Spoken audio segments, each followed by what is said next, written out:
Hello and welcome to Tabby Talks. I am Thabile and this is Wild West Show Radio TV. And today we are talking women in politics. And in studio I've got a special guest by the name of Brenda Yumba. She is many things, an activist.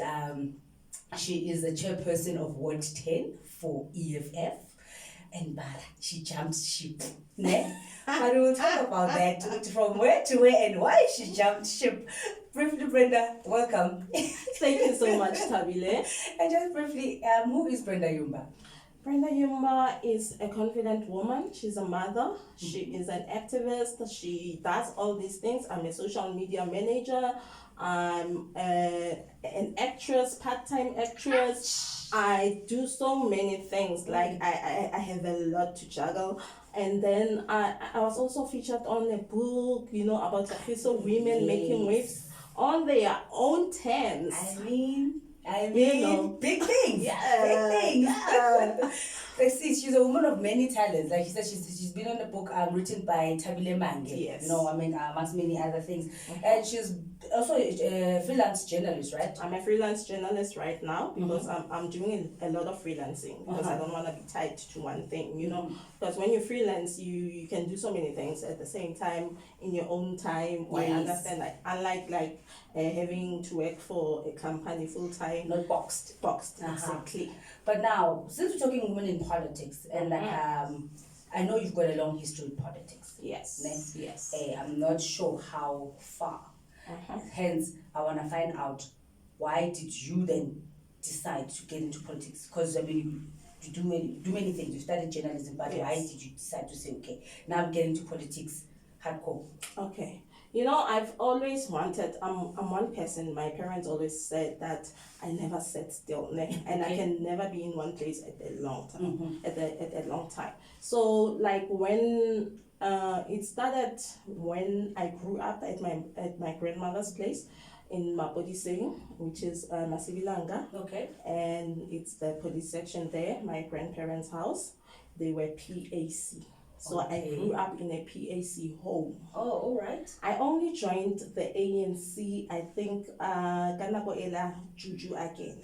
I saw the vibrance and everything, and with the youth league by then. So you joined the ANC? Yeah, I was kind of coerced into joining the ANC, and I think my grandmother was taking in her grave. Is it? Why? She hated the ANC. Why? She, when you grow up in a PAC home, the dynamics between the two parties are not the same. Yes. PAC was a very powerful party during the 60s, 70s, although it was a breakaway party from the ANC.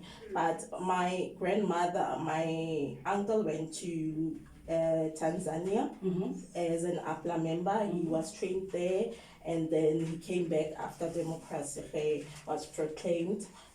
But it was instilled in me. I think politics were instilled because growing up with a grandmother and a grandfather that's working, and the grandmother is the homemaker, and she's always listening to the news. I was always on radio. I was always watching TV. I knew who Roberto Baggio is when I was like 9 years old. Nice. And that's sports. As you said, that I'm so clued up in so many things. My grandmother was like that. I think I took it from her because she was very much clued up. She grew up in a poor rural Rustenburg. Okay. And then Okay. But she was very, I think if she had the opportunities, she would have gone far because she was very bright, she was educative, she was a person who allowed me to explore so many of my talents. She even bought me a bike, a BMW bike, just because I loved riding. Yeah. And I was a girl child, when you are... Back then it was not so easy. It was not so easy. I was to get a bicycle. Yes. It was a girl, it was mostly boys with those things, and you will be sent more BP. BP, I think, was our first garage after Trike.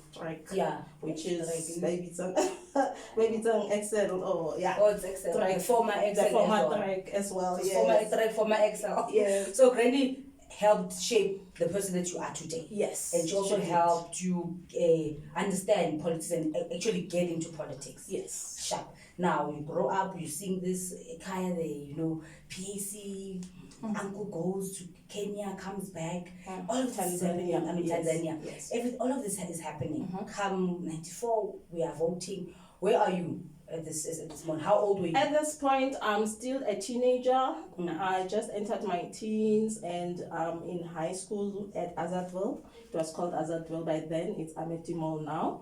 And I was not really into politics that much at school. Okay. As you know, Azadville was by then, I think we were only 5 black people. Yeah. Yes. So our religion, our politics were not really like pushed for school. There was no SASCO and all those things.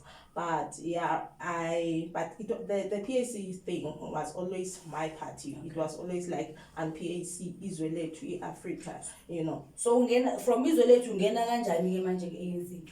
And then, you said you were coerced into it. I was kind of coerced. By who? By friends. Peer pressure. And then it was that time of, you know, when you are in your 20s and you get excited by useless things. Anything and everything. Booze, parties, getting dressed, and making your hair, everything. So looking smart all the time. And I was close to the top guys, you know, in the ANC Youth League, the president, the then ANC president of the Youth League in the West Rand. That was Simon Molefe, Nabosaki, Namubanbani. And then we were the people that said, we want Zuma. We don't want Thabo Mbeki. Thabo Mbeki did this and that and that. Let's quickly get into that. Why did you guys say you don't want Thabo? What did Thabo Mbeki do that made you say I'm phony? Because to me it felt like it was a campaign, a smear campaign, but I wasn't sure what it. Yeah, okay. When it came to the Zuma issue, I think like Malema always says, we make mistakes as people. Yes, I think removing Thabo Mbeki was the biggest mistake we ever made. So as the youth league. So obviously as a person who is in the youth league but not in the upper structures, you get directives from the top bosses to say we are doing this, so you have to follow protocol, you have to follow this. So that is how it happened. And then it was a case, but now my issue with Thabo Mbeki was the rollout of the ARVs, because that is when our people were dying the most, and they were telling us about beetroot and Mando Chabalala Simang. You know, it was hectic times. It was hectic times. But as a president, I believe that he was a good president. He was gonna get us there, you know. It's just that unfortunately we were young, didn't understand fully. You know, yes, we didn't understand fully what is happening in politics. Now ANC, now you are into ANC. I'm into ANC. Now you guys are campaigning. Mbeki must fall, Zuma must come in, and you are pushing this. You are hardcore. We pushed 2009, and Zuma came in. Zuma came in, and then that is when, I remember when CIC Malema was telling us, for a month, you guys are still so absorbed for the Guptas, the Sheikhs. Yeah, Mo Sheikh and Shabir Sheikh. Leave the Sheikh brothers. The first time I heard about the Guptas was through CIC Malema. Okay. He was in a presser. Yes. He said, there's this family that we must watch out for. And they stay. The Sheikhs are small kids. India. And then that is when I started, it started clicking. Dubai trips, there's Sahara computers. I started doing my research now. I said, no man, this guy is telling us like the right things. I started researching, and I found out that our president is in our former president rather is in their pockets. So yeah, as we all know what happened to Malema after that, yes. And what happened to Malema after that? Why did he leave? He didn't leave. He was expelled. Oh. He didn't leave. He was expelled. He pleaded with the party. He pleaded with all of them. So where are you guys when this is happening? As obviously now, you are not there. I understand. By then, now I understood politics. I was like, I'm with Malema on this one. Okay. Now. We no longer want Zuma now. All right. Yeah. But this was before even the EFF was formed. The EFF was formed in 2013. It started when we were still in the ANC Youth League. So we left with Malema. So hold on. Yeah. So ANC, you're still benefiting from the ANC? Because no, let us just be candid. Who's benefiting? Let's be candid here. Let's be candid here. Who's benefiting? Because now we know what our comrades, you know, chief. There's many names, you know, and you know when those phrases are used, yes, you know, it's excitement. You know, like you said, when you joined, you knew the right people, you know, you guys were getting the good treatment, yes, so to speak. You know, there was who's involved, there was, you know, meetings, there's trips and everything. VIP so sections, exactly, you know, you're spending this money, you know. I'm not even sure whose money is it, man. There was money being spent. You know, I'm not even sure what the donors here with the tax, but there was money being spent, and you're like eating this money. And Tina is like, hey, I don't know what's going on. Now, what you're saying is, while you guys are busy having these meetings and being ANC, you're busy underground forming the EFF. No, it wasn't like that. Oh. It wasn't like that. 29 past 2010, 2011, 2012. All the squabbles were still happening. The squabbles were happening with Malema and the British journalists and everything. But now my take was that I said this to my mother one day. I said, you know, the ANC are making the biggest mistake of their lives. If they let Malema go, he's going to show them flames.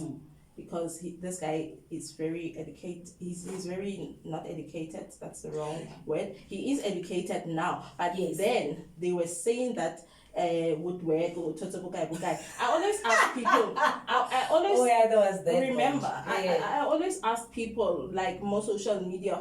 He always talking about woodwork. What about his other subjects that he did? What if he got 10% for woodwork, but everything else was 90%? Exactly, for maths. The thing I think I've picked up about Malema even back then. He's a very resourceful man. He is. You know, the man also is smart, but he's a very resourceful man. He is. And he's a man that taught himself to be in the right places at the right time with the right people. Thank you. And listen and gather information. And those people are very dangerous. You know. I think I might be one of those people. That's why I got to notice that about him. I went with the right time and I know things. I'm like, okay, cool. Yeah. You know. But this is not about me now. This is you now. So you still, when Malema goes and starts EFF, are you now still ANC? You still worried about what's happening? Are you angry? What is now going through your mind? Are you still with the leaders? I immediately left. When he left, I left. Okay. I left because I couldn't identify with the party anymore. The person that we were touting for, the person that we fought for to sit on that chair was now throwing like a plate of something at us. You know, I was like, we, not us as individuals are supposed to benefit, but our people must benefit, not the Guptas. Not you cannot say radical economic transformation whereas only your family, your Duduzanis are benefiting and the Guptas, and you call it RET. No. Okay. So let me ask you, how do you feel about ANC members, the old people? I call them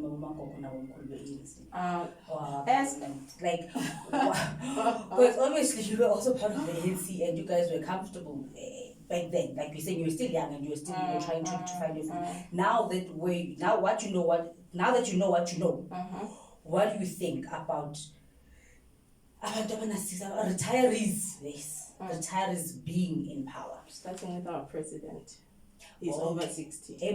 Yes. So, everybody. Yeah, I think that the country needs to be taken over by the youth.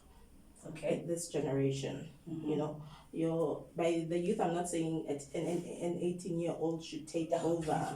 We're saying somebody who's matured, somebody who's been through politics, who understands what a democracy is, who understands what is like going to be good for their people, what is going to help South Africa, what is going to help. We cannot be running, you know, the EFF calls for this USA, United States of Africa, but what about the other states in Africa? We are on different levels, like we always say, and as he wants. I think it's attainable in the not so distant future. Okay. Not now. So you think all the retirees should go? The retirees are sleeping in Parliament. But now, have you seen Maite? yeah, no, they're always They're always sleeping. snoring away like. Do you think EFF is ready We are ready to lead the country? We are. But people say EFF is always loud, and you guys if they say EFF is loud and is violent, and you perpetuate violence most of the time. People will always talk. But is it true? It's not. We are not a violent party. We are robust. We are radical. Okay. But now, how to differentiate robust, radical, and rude? Because look, there's some of your members that now I'm like, hey, okay. People miss when you are they shock me. A truth speaker. I'm always labeled rude because I tell things as they are. Okay. Yes. So if you're honest, then if you are honest, people get too confused. Yes. Okay. But one thing about me, you'll never hear me swearing at a person or an elderly. But if an elderly is doing wrong things, I will tell that elderly, no, mama, you are wrong. So people, as we call it being rude to adults. Yeah. Okay. So now, do you think you're gonna continue in politics? Is this now your thing? Besides, because yes, you've got many caps, but yes. Do you think politics is now your thing? And you I mean, already you are climbing up the ladder into the EFF as we speak. You're already a chairperson. Like, where are you seeing yourself now? Where to? I see myself at national level. Yes, girl. Yes. I think I found my calling. I've been looking, doing things, dropping things. I've DJ'd, I've done this, I've done again, you've done everything. You've done the news, you've got local radio, you've done newspapers, Soweto online. There's so many things that I've done. I was also a football administrator. You worked in corporate? I worked for many years in corporate. I worked as I started as a receptionist, my first job, and then I was executive PA to the directors at my last job. So I've been. So now you're going to national, member of the parliament? We'll see. In the EFF we don't practice this thing of imposing yourself. The people have to choose you. Okay. Yes. Believe that you can. Yes, that is how it happened that I became a chairperson of Marikana branch. Our branches are named after historic things or historic people. Nice. So Ward 10 is Marikana branch in Kagiso Mohale, and I'm the current chairperson. My term is 2 years, and we are looking at infiltrating the 2021 victory 2021. We are entering that white building, and we are removing people. So DA better watch out. DA, ANC better watch out. ANC, IFP better watch out. IFP, or we are, we're still okay with IFP. I'm okay with IFP. I'm okay with UDM. I'm okay.